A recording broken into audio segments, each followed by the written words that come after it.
आपको कोई बड़ा परिवर्तन नहीं दिखाई देगा। कुछ नई बिल्डिंग्स बन गई वो अलग बात है, नॉर्मल है, होता ही है। लेकिन बड़ा कोई चेंज हो गया हो इंफ्रास्ट्रक्चर में, या फिर जो प्रेजेंट जो है एस्टेब्लिशमेंट हैं उनमें रेनोवेशन हो गया हो बहुत बड़ा, कोई दुकान छोटी थी बहुत बड़ी हो गई हो। और भाई सबसे बड़ी बात तो आप याद कीजिए, बिरला परिवार के नाम नहीं लेंगे, बिरला परिवार के एक सदस्य सब लोग जानते हैं, उनको सीपीएम के मजदूर गुंडों ने घेरा, गाड़ी से उतारा। ये सब घटना राइटर्स बिल्डिंग के सामने हुई। कपड़े फाड़ दिए, सिर्फ अंडरवियर था, उसमें कहा अपने दफ्तर जाओ पैदल।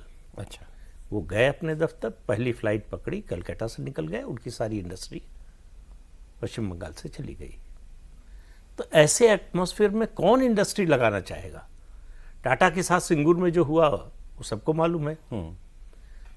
6,600 इंडस्ट्रीज ममता बनर्जी के 15 साल के राज में पश्चिम बंगाल से निकल कर गई हैं। तो कहां से रोजगार आएगा?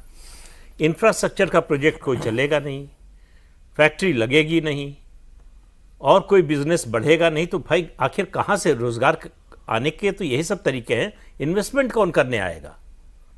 उसको मालूम है कट मनी देना पड़ेगा, सिंडिकेट का सामना करना पड़ेगा। हालत यह है कि अगर हमारे आपके बीच में झगड़ा हो जाए तो अभी तो क्या होगा, हम दोनों में से कोई एक थाने में चला जाएगा। वहां अगर आप थाने चले गए तो वो थानेदार उस इलाके के एमएलए को फोन करेगा कि ये लोग आए हैं, इनका ये झगड़ा है। तो फिर उनको फोन कहेगा कि दीजिए, और कहेगा अड्डे पे जाओ।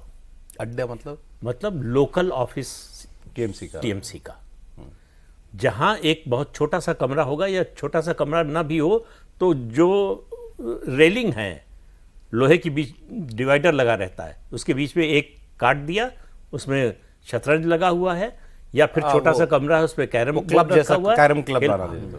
वो सुलझाएंगे, वो बताएंगे कि आप मान जाइए, आप मत मानिए। अभी हुआ ये, अभी आपको विजुअल याद होगा, कल परसों का ही है।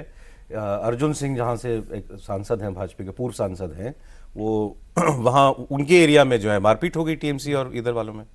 तो इधर बीजेपी वाले ये थाने में गए, एग्जैक्टली जो बात आप बोल रहे हैं, ये थाने में गए शिकायत करने कि भाई हमारे कार्यकर्ताओं के साथ मारपीट की टीएमसी वालों ने। वो बैठाया अंदर, और वो मेरे ख्याल से वो जो चुनाव लड़ रहे हैं वो पूर्व पुलिस अधिकारी हैं जो उस इलाके के हैं। वो पूर्व पुलिस अधिकारी थाने में जाके शिकायत कर रहा है कि हमारे लोगों के साथ मारपीट हुई, और वहां जो एसएचओ है उसने टीएमसी वालों को फोन किया कि आपके खिलाफ शिकायत करने आए हैं, और वो आ गए, और उसके बाद और मारपीट हुई। वो एक सीनियर जर्नलिस्ट है, वो बताते हैं कि 2 लोग झगड़ रहे थे एक बार, तो लेकिन कोई मार नहीं रहा था, कह रहे थे हम मार देंगे, भाई यही करे जा रहे थे, कोई तीसरा समझाने के लिए आया, तब मारपीट हुई। तो वहां वही हो गया, जब पुलिस के पास शिकायत करने पहुंच गए तब मारपीट हुई इसमें। तो कह रही ये हाल है। तो आपका क्या? अब जैसे सर एक चीज देखें कि आप वहाँ के स्टेट ट्रांसपोर्ट की जो बस है उसकी सिर्फ तस्वीर देख लीजिए विजुअल में, अगर आप देखते हो, और दिल्ली में या दूसरे शहरों में मेट्रोपॉलिटन में जो बसेस दी जा रही हैं आम लोगों के लिए, उस दोनों का सैंपल उठा के देखें, आपको समझ में आ जाएगा। मैं तो कहता हूँ लखनऊ से तुलना कीजिए, छोड़िए, वो लखनऊ से भी काफी पीछे। मैंने लखनऊ इसलिए कहा कि भाई यूपी को लोग मान लेते हैं ना कि 50 साल पहले जो बसें देखे थे आप कलकत्ता में, उस बस में और अभी के बस में किसी प्रकार का आप चेंजेस नहीं दिखेंगे।